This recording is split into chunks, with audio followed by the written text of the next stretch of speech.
Minggu ini banyak banget kabar seru guys. Mulai dari Eleanor Reinders yang ngamuk di lapangan setelah dirumorin pindah, Michelle Hirst yang terciduk lagi jalan-jalan di Spanyol pas timnya lagi tanding, dan kabar gembira dari timnas U17 kita yang siap goyang Piala Dunia. Penasaran kan? Makanya stay tune, jangan kemana-mana, kita bahas satu persatu beritanya.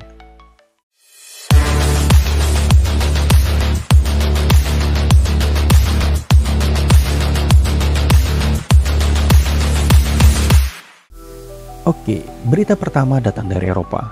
Dari salah satu andalan kita di lini tengah timnas, Eleanor Reinders. Nah, baru-baru ini, tepatnya tanggal 25 April 2025 kemarin, Eleanor kembali dipercaya jadi starter dan main full 90 menit buat PEC Zwolle pas lawan tim kuat Feyenoord.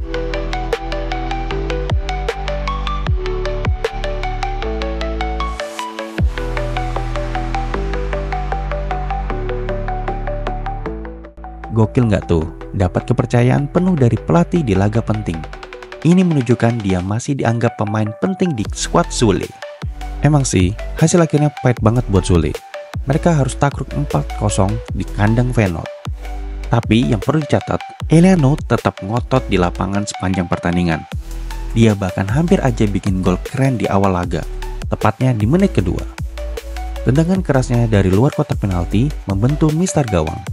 Sayang banget sih, memang belum rezekinya. Tapi usahanya itu loh, menunjukkan mentalitas nggak mau kalah. Penampilan full 90 menit ini kayak jadi jawaban langsung dari Eleanor Gas. Kenapa? Soalnya beberapa hari sebelumnya, sekitar pertengahan April 2025, sempat rame banget isu kalau dia lagi dipantau sama klub raksasa Liga Super Malaysia, Selangor FC.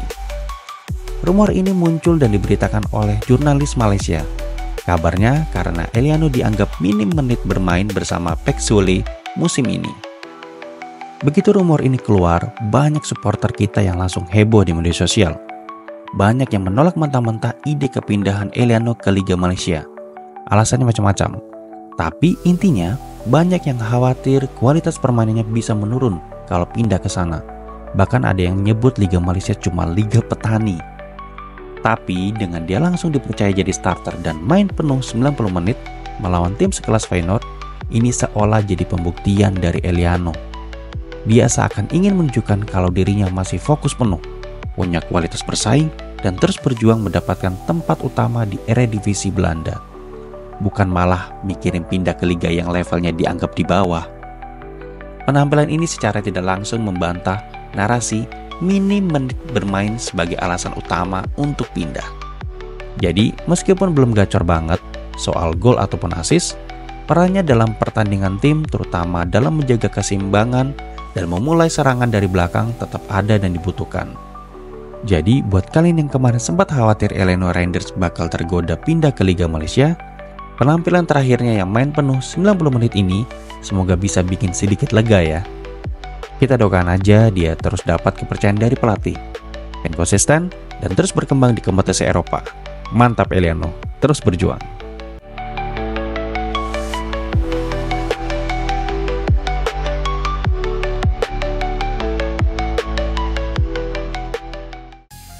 Nah, dari Eleanor yang lagi berjuang ngotot di Belanda buat buktiin kualitasnya, kita geser dikit ke pemain keturunan lainnya yang juga lagi jadi buah bibir. Kali ini gara-gara postingan misteriusnya di Spanyol. Siapa lagi kalau bukan Michelle Hirst. Widih, kabar terbaru dari Michelle Hirst nih guys. Bek tangguh timnas kita ini tiba-tiba aja terpantau lagi ada di Malaga, Spanyol. Fotonya lagi di Bandara Malaga yang diunggah di media sosialnya sekitar tanggal 25 April 2025 kemarin langsung bikin heboh jagat maya sepak bola Indonesia. Kenapa heboh? Soalnya di hari yang sama, tepatnya dini hari waktu Belanda, timnya SV Twente lagi tanding lawan tim kuat PSV Eindhoven di pekan ke-30 Eredivisie. Dan Michelle Hirst dipastikan absen di pertandingan penting itu. Nah, awalnya banyak yang ngira dia absen karena cedera hamstring yang memang lagi dia alami dan membuatnya ditarik keluar di laga sebelumnya. Tapi usut punya usut, alasan utama dia absen di laga lawan PSV itu ternyata karena akumulasi kartu kuning nih guys. Dia kena skorsing satu pertandingan karena sudah mengoleksi 5 kartu kuning musim ini di Eredivisie. Jadi skorsing adalah alasan utamanya. meskipun dia juga sedang dalam masa pemulihan cedera hamstring ringan. Yang bikin kita salut, meskipun lagi diskors dan gak bisa main, plus lagi pemulihan cedera, Chislehurst tetap menunjukkan totalitasnya buat tim. Dia terlihat datang ke stadion buat nonton dan dukung rekan-rekannya dari tribun penonton pas FC Twente kalah 1-3 dari PSV saat itu. Baru setelah pertandingan itu, dia kemudian terbang ke Malaga, Spanyol. Pertanyaannya sekarang, ngapain Chislehurst ke Malaga? Apakah murni liburan doang? Atau mungkin ada kaitannya dengan pemulihan cedera di fasilitas medis di Spanyol? Atau ini yang paling bikin kita penasaran dan jadi spekulasi liar, apakah ini ada hubungannya dengan urusan transfer? Beberapa media Belanda dan rumor yang beredar memang mengaitkan Chislehurst dengan kepindahan di bursa transfer musim panas 2025. Klub-klub Spanyol seperti Valencia dan Sevilla disebut-sebut tertarik. Kemunculannya di Malaga tentu memanaskan spekulasi ini. Apalagi ada kabar bahwa FC Twente kemungkinan akan melepas beberapa pemain bintangnya di akhir musim ini. Kombinasi antara skorsing, cedera ringan, waktu luang, dan rumor transfer yang sudah ada sebelumnya membuat perjalanan ke Malaga ini jadi penuh tanda tanya. Apapun alasannya, yang jelas Chislehurst ini memang salah satu bek andalan FC Twente musim 2024-2025. Statistiknya cukup solid. Di area divisi dia sudah tampil 21 kali, 19 diantaranya sebagai starter. Dia juga berhasil mencetak 1 gol dan 1 assist. Catatan yang lumayan bagus buat seorang bek tengah. Sayangnya, dia cukup agresif dengan koleksi 5 kartu kuning yang berujung skorsing. Selain di liga domestik, dia juga jadi andalan di kompetisi Eropa. Bermain di kualifikasi Liga Champions dan di fase grup Liga Eropa, termasuk saat melawan Manchester United. Namun, musim ini perjalanannya juga nggak mulus-mulus amat, karena beberapa kali diganggu cedera. Selain masalah hamstring yang baru saja dialaminya di akhir Maret atau awal April 2025 ini, dia juga sempat absen cukup lama di akhir tahun 2024 hingga awal 2025, karena cedera yang tidak dijelaskan secara spesifik. Dan juga sempat mengalami masalah pangkal paha di musim-musim sebelumnya. Jadi, kita tunggu aja kabar selanjutnya dari Chislehurst ini. Apakah dia cuma liburan dan akan kembali jadi andalan Twente? Atau beneran ada udang di balik batu dan dia bakal merapat ke La Liga musim depan?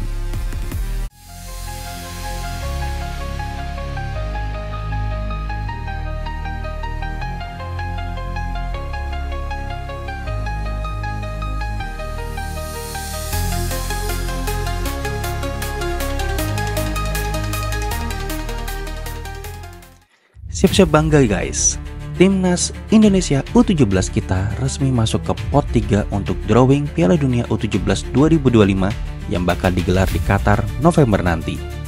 Keren banget gak tuh? Ini adalah pengakuan bahwa tim kita punya level yang cukup diperhitungkan di antara 48 negara peserta dari seluruh dunia.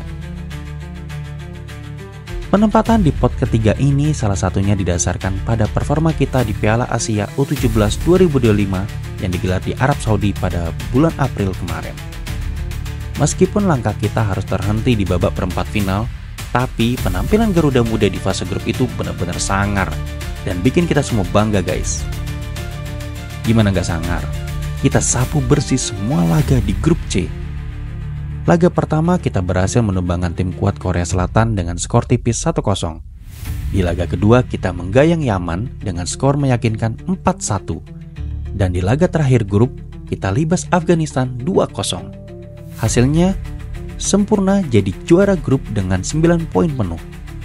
Sayangnya di babak perempat final kita harus mengakui keunggulan Korea Utara yang tampil lebih efektif dan menang dengan skor telak 0-6. Tapi, target utama untuk lolos ke Piala Dunia U17 sudah tercapai. Karena semua tim yang lolos ke perempat final Piala Asia U17 otomatis dapat tiket ke Qatar. Performa apik ini tentunya nggak lepas dari kerja keras seluruh tim, staf pelatih, dan tentunya ada beberapa pemain kunci yang tampil menonjol selama turnamen. Di lini belakang ada bek tangguh blasteran yang bermain di Melbourne City, Matthew Baker, yang jadi tembok kokoh pertahanan kita. Lalu di lini tengah ada Evandra Florasta yang jadi motor serangan sekaligus salah satu pencetak gol utama di tim ini. Di lini depan, kelincahan Zaha Bigoli juga sering merepotkan pertahanan lawan. Jangan lupakan juga penampilan kiper kita, Dava Al-Ghassemi, yang tampil cukup baik di fase grup. Dengan modal performa apik di Piala Asia dan tiket Piala Dunia di tangan, Coach Nova Arianto sudah pasang target yang jelas nih di Qatar. Lolos dari fase grup. Coach Nova yang juga mantan asisten Sintayong pengen banget bikin sejarah baru buat sepak bola Indonesia di level Piala Dunia U17. Target ini juga didukung penuh sama Ketua Umum PSSI Bapak Erick Thohir yang sejak awal memang menargetkan tim U17 ini bisa lolos ke Piala Dunia U17. Nah, berada di pot ketiga ini artinya apa sih buat peluang kita? Jadi gini, dengan format 48 tim yang dibagi 12 grup, masing-masing 4 tim, kita akan diundi bersama satu tim dari pot 1, satu tim dari pot 2, dan satu tim dari pot 4. Artinya kita pasti akan ketemu satu tim unggulan super berat di pot 1, seperti tuan rumah Qatar, Brazil, Argentina, Jerman, Prancis, ataupun Jepang. Kita juga bakal ketemu satu tim kuat dari pot 2. Contohnya juara Asia U17 Uzbekistan, Italia, atau Maroko. Tapi kita terhindar dari pot 3 lainnya seperti Korea Utara, Pantai Gading, atau Austria.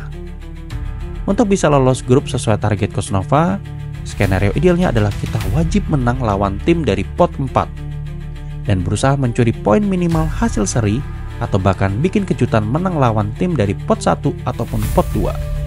Kalaupun finish di ketiga, masih ada peluang lolos sebagai salah satu dari 8 peringkat 3 terbaik. Ini tantangan besar, tapi bukan hal yang mustahil. Yang bikin kita makin bangga, di pot 3 ini kita bareng sama tim-tim kuat kayak Costa Rica, Tajikistan, Korea Utara, Pantai Gading, Tunisia, Kanada, sampai Austria.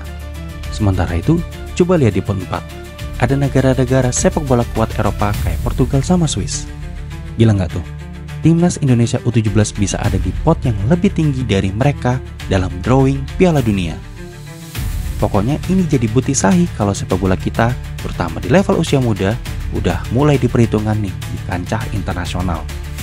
Benar kata orang-orang sekarang, tongkrongan Indonesia itu udah bukan cuma level Asia lagi, tapi udah mulai masuk level dunia. Ya kita doakan saja semoga persiapan Timnas U17 di bawah Coach Nova berjalan lancar jaya. Para pemain makin matang dan bisa beneran bikin kejutan membanggakan di Qatar nanti. Semangat Garuda Muda, kalian pasti bisa. Gimana menurut kalian tentang berita-berita tadi? Punya pendapat lain atau info tambahan? Langsung aja, gak usah malu-malu, ramein kolom komentar di bawah ya. Jangan lupa klik tombol like, share video ini ke teman-teman kalian sesama pecinta bola, dan yang paling penting nih, subscribe channel ini biar kalian nggak ketinggalan update berita terbaru dan terpanas lainnya. Sampai ketemu lagi di video selanjutnya dengan kabar-kabar yang lebih seru lagi. Salam olahraga, jaya selalu sepak bola Indonesia, Forza Garuda.